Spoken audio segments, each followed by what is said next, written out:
Au Burundi, la Cour constitutionnelle a décidé d'une investiture rapide pour éviter un vide juridique. On en parlera en première partie de Regard croisé. Et puis nous évoquerons aussi le Niger dans l'affaire du scandale de surfacturation dans l'armée. Une journaliste met en cause le fils du chef de l'État. La Côte d'Ivoire, ce sera notre troisième sujet.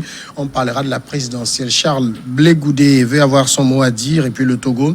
L'école a repris partiellement ce lundi. Voilà pour le menu du jour. Et pour en parler, je suis sur le plateau avec Kofi Kanitom.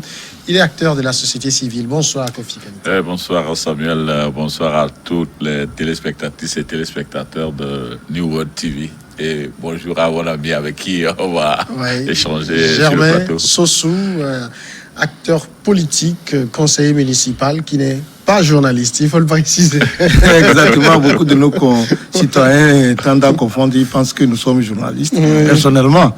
Donc c'est bien que vous ayez fait la précision. Nous sommes là très souvent pour apporter notre contribution et nous sommes beaucoup plus acteurs politiques. Vous venez de dire. Oui, donc bonjour à toutes les Togolaises, à tous les Togolais et à tous ceux qui nous suivent en ce moment. Merci beaucoup. Nous commençons tout de suite avec le Burundi. Le nouveau président burundais, Évariste Ndayishimiye, doit être investi le plus rapidement possible après la mort soudaine de son prédécesseur Pierre Nkurunziza. C'est ce qu'a décidé vendredi la Cour constitutionnelle du Burundi. Pour éviter au pays toute instabilité, la Cour a conclu dans son arrêt rendu immédiatement public que l'intérim prévu par la Constitution n'était pas nécessaire et qu'il fallait procéder le plus tôt possible à la prestation de serment du général Ndayishimiye qui a été élu le 20 mai dernier. Finalement, Kofi Kanitom, vous avez compris, la décision de la Cour constitutionnelle burundaise, c'est une décision plutôt politique. Naturellement, puisque d'ailleurs il s'agit d'une affaire politique, et donc il faut une solution politique pour régler ce problème. Donc, nous avons constaté que, en principe, l'investiture devrait se passer à la fin du mandat de l'ancien président. Et tel que ça se présente, j'ai consulté un certain nombre de constitutions. Et quand on parle de journée d'investiture, c'est au plus 10 jours après le deuxième tour, s'il y a deuxième tour, le premier tour pour l'élu. Et ceci intervient d'habitude quand celui qui est élu vient de l'opposition, en opposition avec celui qui gérait. Ben, si c'est comme la figure se présente ici, où c'est le président Nkurunziza lui-même qui avait délégué son dauphin et qui l'a fait porter par les élections sur le fauteuil présidentiel. Donc, il pouvait se passer cette journée d'investiture à la fin du mandat du président. Bon, donc malheureusement les choses ne se sont pas passées de la sorte, sinon ils auraient pu faire cette investiture avant le décès. Bon, comme le décès a surpris Nkurunziza de façon inopinée, et que la Constitution disposait que c'est le président de l'Assemblée qui devrait assurer l'intérim en attendant, et vu les schémas qui se tracent au niveau du pays par rapport même aux élections, par rapport à l'armée, parce qu'il y a la partie dure de l'armée qui est aujourd'hui en relation avec Nkurunziza, et une partie de l'armée qui se rangerait derrière le président de l'Assemblée, et il y a l'opposition également qui conteste les élections, l'irrégularité des élections. Donc, je pense que la Cour constitutionnelle, si elle est toujours fidèle à Nkurunziza, ne peut que aller dans cette procédure pour pouvoir éviter qu'il y ait des malentendus entre ces différentes factions en présence. Sinon, c'est le Burundi qui va être plongé dans ce. Donc, et ils auraient dû précipiter peut-être le dernier jour du président Nkurunziza qui correspond à son dernier jour sur Terre, donc pour pouvoir obliger l'investiture du président Évariste pour que... Germain Sossou, finalement, je suis sûr que quand on regarde toutes les constitutions en Afrique, aucune ne prévoit un tel scénario qu'un président sortant décède après qu'on ait élu son successeur alors qu'il n'avait pas encore passé la main. Non, en fait, dans la pratique, il n'y a pas un problème. Parce que, justement, ce que vous dites, c'est que toutes les constitutions, la plupart des constitutions pour les pays francophones ont été copiées du modèle français. Donc, et généralement, ce sont presque les mêmes dispositions. On dit, en cas de vacances de pouvoir de la présidente de la République, c'est généralement le président de l'Assemblée nationale qui assume l'intérim. Dans le cas de figure, sauf qu'il y a une précision là-bas, c'est que quand il y a vacances, le président du Parlement assure l'intérim et organise des élections en 60 jours. C'est ce que dit la Constitution burundaise. Sauf qu'ici, il y a déjà eu élection. Alors là, l'intérim devient compliqué puisque c'est un intérim mandaté. Il fait l'intérim pour les élections. Oui, c'est la nuance qu'il faut apporter. C'est-à-dire que ce qui s'est passé, il y a la loi et l'esprit de la loi. Donc, ici, ça donne donc, ça fait libre cours aux interprétations. Sinon, l'intérim est là. C'est-à-dire que l'intérimaire est là. Il y a eu vacances. Le chef de l'État est décédé. Et donc, s'il faut appliquer la loi, c'est le président de l'Assemblée nationale qui prend l'intérim. Sauf que, comme Samuel le dit, ce qui s'est dit, il prend le pouvoir pour organiser les choses. Mais dans ce cas de figure, il y a eu déjà élection. Et je vous rappelle que c'est les mêmes... C'est les responsables de même bord politique. Que ce soit le président de l'Assemblée nationale, que ce soit le défunt ou le chef de l'État qui vient de quitter, ils sont tous de la même formation politique. En fait, pourquoi ça pose problème? Normalement, c'est les mêmes personnes. Il n'y a que 2 mois, enfin 1 mois et demi. Donc, normalement, le président de l'Assemblée nationale pouvait assumer l'intérim jusqu'au moment où on fait passation des services. N'oubliez pas que même si vous êtes intérimaire une journée, vous êtes président de la République, normalement, c'est ça. Donc, alors, il y a eu ces cas similaires, par exemple, pour que les gens... Au Togo, il y a eu des cas, sauf qu'il y a une nuance. Le problème que nous avons, c'est que pourquoi, généralement, en Afrique, les mêmes qui ont le pouvoir d'État, qui souvent dominent l'Assemblée nationale, la primature, la présidente de la République, et lorsqu'il arrive où le chef de l'État meurt, il y a problème entre eux. Parce qu'il y a eu ces cas-là. Et le cas le plus probant que vous voyez, c'est pas en 2005, où le chef de l'État est décédé. C'est le pouvoir qui nous dirigeait avec tous les leviers du pouvoir. Pourquoi a-t-on empêché le président de l'Assemblée nationale, qui était à l'extérieur, de venir conduire la transition? Vous vous souvenez ça aussi? Bien sûr. Bon, donc ça a été fait et l'armée s'est impliquée. Donc vous venez donc de faire aussi, vous avez parlé de l'armée au Burundi, l'armée a vraiment un mot à dire. Donc, en Afrique, le problème que nous avons eu, c'est ça. C'est-à-dire que c'est constamment le poids de l'armée dans la politique en Afrique. C'est ça qui donne donc, qui fait que pratiquement la loi n'est pas respectée. Sinon, c'est les mêmes. Il suffit seulement d'organiser le pouvoir et d'arriver de faire l'investiture. Mais il faut dire qu'au Burundi, il y a un fait cucou. Ça, il faut le dire. Parce que c'est vrai que quand on a organisé les élections, il y avait déjà des contestations. En Afrique, souvent.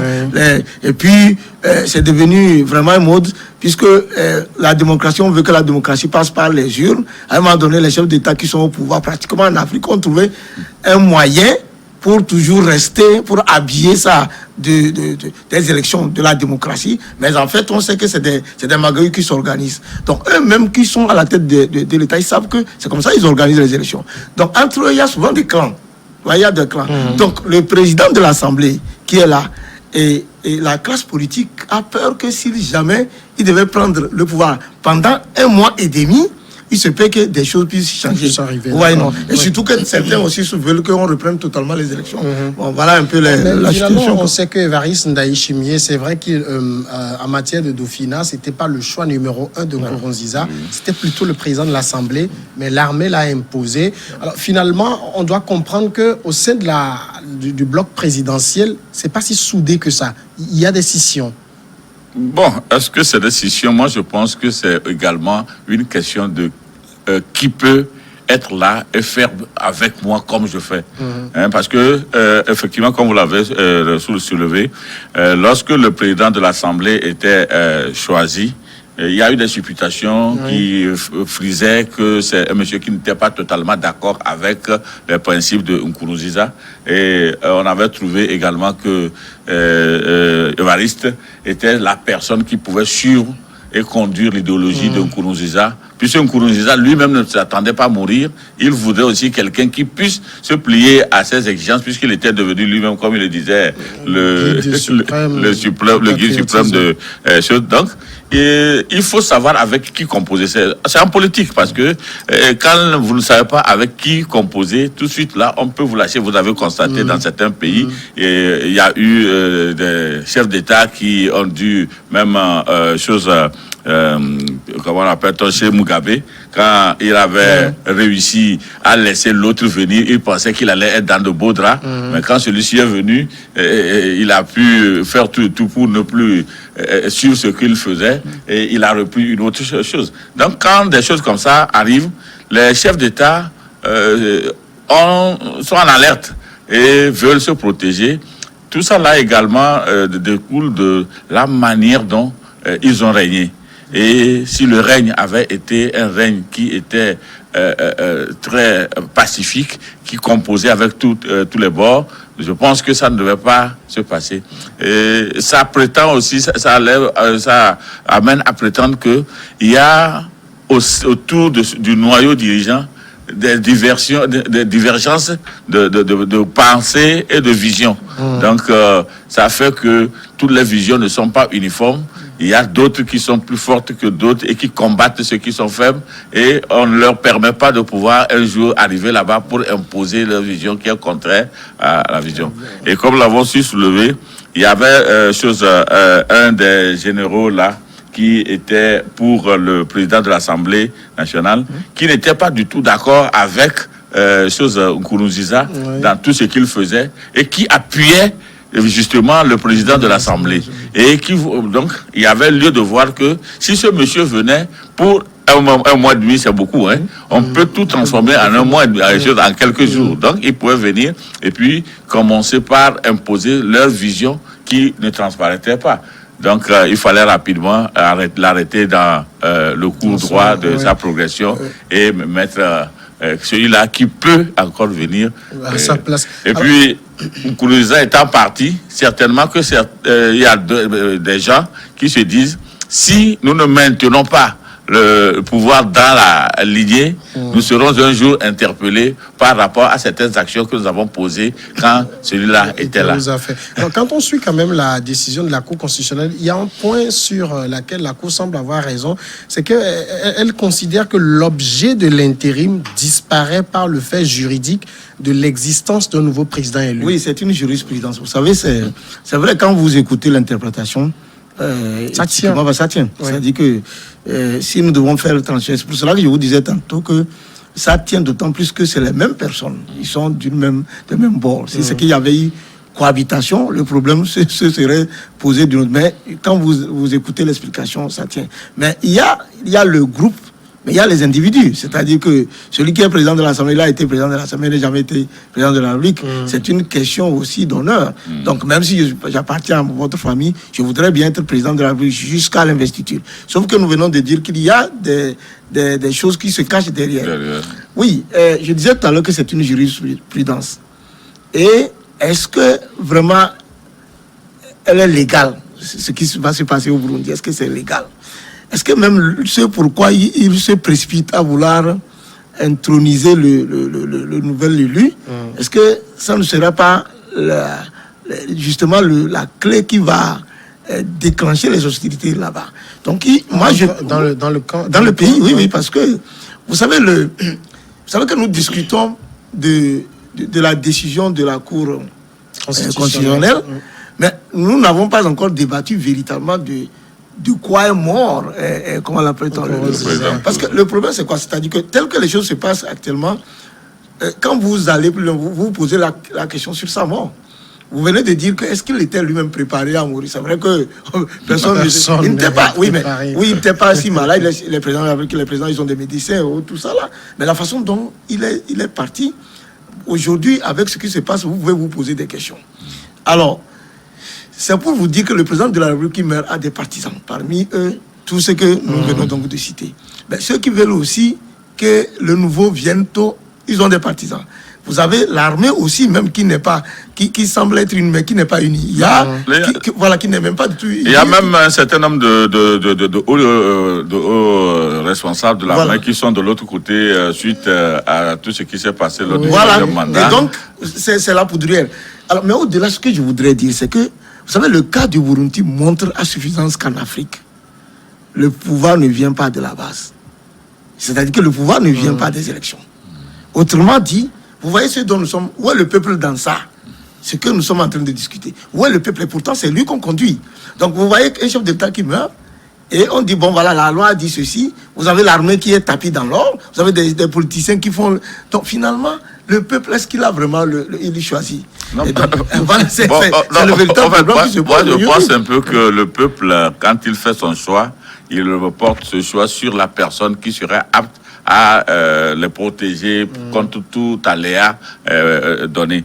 Donc si aujourd'hui, ceux qui sont là, après calcul, se disent que si nous ne venons pas vite, nous allons créer des situations qui resteront invivables à notre population. Donc il va falloir utiliser, heureusement, le pan de la loi qui nous autorise à arriver sans problème, parce que dès que ce n'est pas une mort avant élection et qu'il y avait déjà quelqu'un qui était élu, il attendait seulement par complaisance, parce que il pouvait dire à son élection, si c'était comme je l'avais précisé, si c'était, il venait d'un parti d'opposition, il allait dire: moi, je n'en laisse pas le président finir. Après 10 jours, je dois être investi. Donc, la largesse ici venait du fait que les gens étaient du même camp et ils jouaient aux prolongations pour que le président puisse rester. Maintenant que le président est subitement mort et que le président élu étant là, pourquoi mettre maintenant un intérimaire si on sait qu'au cours de cette période d'intérim, il peut avoir toute modification qui soit préjudiciable et qui puisse mettre... on ne peut pas modifier. Oui, mais ce que je dis, c'est qu'il y a l'intrigue qui est derrière ça. En fait, c'est la même chose. C'est la volonté de conserver le pouvoir à tout prix, en fait, c'est ça. C'est ce qui transparaît. Bon, dans un camp donné. Dans un même camp, oui, c'est la volonté. Vous savez, dans le même camp, quoi qu'on en dise, vous avez ce qu'on appelle, je ne sais pas, les progressistes, les rénovateurs, tout ça là. Et vous avez ceux qui sont rigides. Donc, ici, il s'agit de conserver à tout prix le pouvoir. La façon dont Nkurunziza a géré le Burundi et la conception qu'ils ont du pouvoir. C'est ça. Donc, en fait, c'est la peur que c'est là, comme vous venez de dire, que c'est là ne découle. Mais maintenant, ils disent, mais il faut faire vite pour que le nouveau arrive. Le nouveau, c'est le dauphin de Nkurunziza. Donc, c'est celui qui est supposé être le véritable défunt, sauf que finalement, on découvre que dans les coulisses, il y avait un autre qui était sur le tapis, mais écarté. Donc, donnez-moi juste une minute, on va à la première courte pause et on revient après.